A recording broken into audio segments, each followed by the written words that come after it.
వెళ్ళిన ఆయన చెప్పారు కూడా కదా సార్, ఒకవేళ ఒప్పందం కుదిరితే తాను ఇస్లామాబాద్కి వస్తాను అని కూడా ఆయన ఒక ఆశ చెప్పారు. కానీ క్షేత్రస్థాయిలో పరిస్థితి చూస్తుంటే ఇరాన్ తన న్యూక్లియర్ ప్రోగ్రాంపై ఎట్టి పరిస్థితుల్లో రాజీ పడడానికి సిద్ధంగా లేదు. అంటే ట్రంప్ ఇస్తున్నటువంటి ఈ ఆప్టిమిజం ఏదైతే ఉందో అది కేవలం ఒక ఎలక్షన్ స్టంట్గా చూడాలంటారా? అంటే అమ్మా అమెరికా ఇరాన్ లో ఉన్న న్యూక్లియర్ వెపన్స్ అసలు సమస్యే కాదమ్మా, అది ఇష్యూనే కాదు. అమెరికా మనకు బాహటంగా పబ్లిక్ గా ఏ అంశం వల్ల వాళ్ళు యుద్ధం చేస్తున్నారని చెప్తున్నారో ఆ అంశం తప్ప మిగతావే ఉంటాయి. ఆ అంశం కానే కాదు. ఎప్పుడు ఈ విషయం గుర్తుపెట్టుకోవాలి. మనకి ఇరాక్ మీద యుద్ధం చేసినప్పుడు వాళ్ళు ఏం చెప్పారు? వెపన్స్ ఆఫ్ మాస్ డిస్ట్రక్షన్ అన్నారు. వాళ్ళ దగ్గర వెపన్స్ ఆఫ్ మాస్ డిస్ట్రక్షన్ ఉన్నాయి, అందుకనే మేము వెళ్ళామన్నా. ఏమైనా దొరికే వాళ్ళకి? వాళ్ళ సిఐఏ ఇంటెలిజెన్స్, మొసాడు ఇవన్నీ ఇంత అద్భుతమైన ఇంటెలిజెన్స్ ఉంది కదా వాళ్ళకు.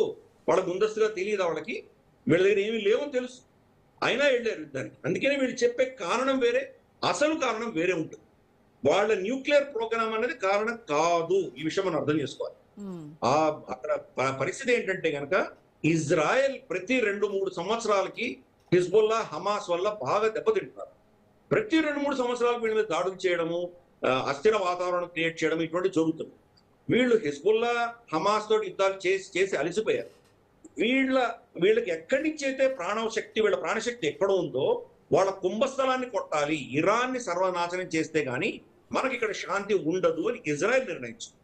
కాబట్టి ఇజ్రాయెల్ అజెండాని అమెరికాను వాడుకొని వాడు యుద్ధం చేస్తుంది. ఈ విషయం మనకు అర్థమైందంటే కనుక మిగతా అన్నిటికీ ప్రశ్నలకు మనకు సమాధానాలు దొరుకుతాయి. అందుకని న్యూక్లియర్ వెపన్ కానే కాదు.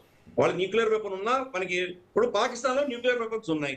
పాకిస్తాన్ లో టెర్రరిస్ట్ సపోర్ట్ చేసే ఇరాన్ ని మీరు ఏమి అక్యూజ్ చేస్తున్నారో అవన్నీ పాకిస్తాన్ లో ఆల్రెడీ ఉన్నాయి. రాడికలైజ్డ్ ఇస్లాం ఉంది అక్కడ, ఎన్నో టెర్రరిస్ట్ తంజీములు ఉన్నాయి, ఐసిస్ దగ్గర నుంచి అల్ఖైదా దగ్గర నుంచి అన్ని ఉన్నాయి అక్కడ. సరే లష్కర్ ఏ తోయిబా, జైషే మహమ్మద్ ఇలాంటి కనీసం 100 ఉన్నాయి. యునైటెడ్ నేషన్స్ లో మాక్సిమం డెసిగ్నేటెడ్ టెర్రరిస్ట్ పాకిస్తాన్ లో ఉన్నారు. న్యూక్లియర్ వెపన్ దేశం, డెమోక్రసీ కాదు, డిక్టేటర్షిప్, ఇన్ని అంశాలు ఇరాన్ ని వీళ్ళు ఏదైతే తప్పుపడుతున్నారో అవన్నీ పాకిస్తాన్ లో ఉన్నాయి. అయినా పాకిస్తాన్ ని మధ్యవర్తిత్వం ఎందుకు వాడుకుంటున్నారు వాళ్ళు? ఎందుకు పాకిస్తాన్ మీద చర్య చేయట్లేదు? ఎందుకంటే వాళ్ళ చెప్పు చేతుల్లో ఉంది కదా. ఇరాన్ వాళ్ళ చెప్పు చేతుల్లో లేదు కాబట్టి ఇరాన్ మీద దాడి చేస్తున్నారు. సో వాళ్ళు చెప్పే కారణాలు ఏవి కారణాలు కానీ కాదమ్మా. అక్కడ ఇరాన్ అన్నది గత ప్రభుత్వాలు అంటే డొనాల్డ్ ట్రంప్ ఈ టర్మ్ కాకుండా డొనాల్డ్ ట్రంప్ గత టర్మ్, జో బైడెన్, అంతకంటే ముందర ఒబామా, బుష్ వీళ్ళందరూ కూడాను ఇరాన్ మీద దాడి చేయమని చెప్పి ఎంతో ఒత్తిడి తీసుకొచ్చినా, బెంజమిన్ నెతన్యాహు ఒత్తిడి తీసుకొచ్చినా వాళ్ళు యుద్ధాలు చేయలేదు. ఎందుకు చేయలేదు ఇరాన్ తోటి అంటే అది తెలుసు ఇటువంటి ఇబ్బందులు వస్తాయి.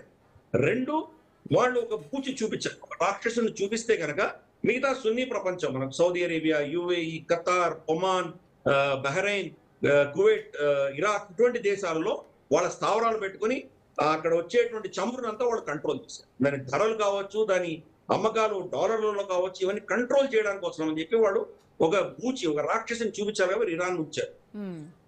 డొనాల్డ్ ట్రంప్ ఆ బేసిక్ తప్పు చేశాడు. ఇరాన్ సర్వనాశనం చేయాలి అన్నటువంటి బెంజమిన్ నెతన్యాహు అజెండాకి ఆయన లొంగిపోయాడు. దాంతో ఈరోజు ఇబ్బంది వచ్చింది.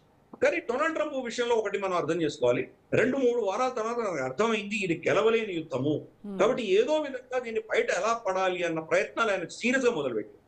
కానీ వెళ్ళలేకపోతున్నాడు, అది వేరే విషయం. కానీ తప్పకుండా దీన్ని ఏదో ఆపేటువంటి ప్రయత్నాలు చేస్తున్నాడు.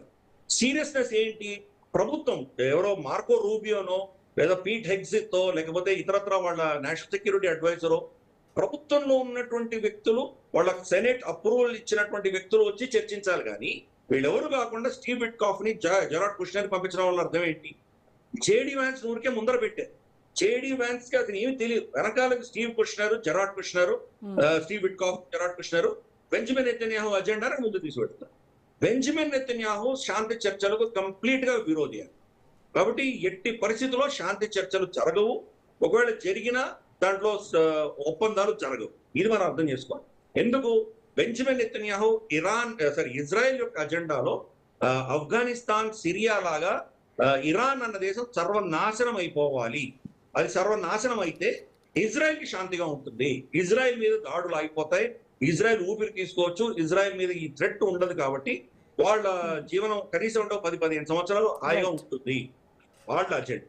అందుకని ఈ కన్ఫ్లిక్ట్ మనం ఎప్పుడు కూడా పాకిస్తాన్ ఏదో అద్భుతాలు చేసే ప్రయత్నం చేసిందనో, పాకిస్తాన్ కి వాళ్ళకి ఇవ్వవలసిన క్రెడిట్ కంటే ఎక్కువ ఇవ్వడం అవన్నీ మనం చేయకూడదు. పాకిస్తాన్ కంటే సీన్ లేదని మనం అర్థం చేసుకోవాలి. Right sir, thank you so much Giridhar గారు. రైట్, ఇది వాళ్ళ స్పెషల్ డిబేట్.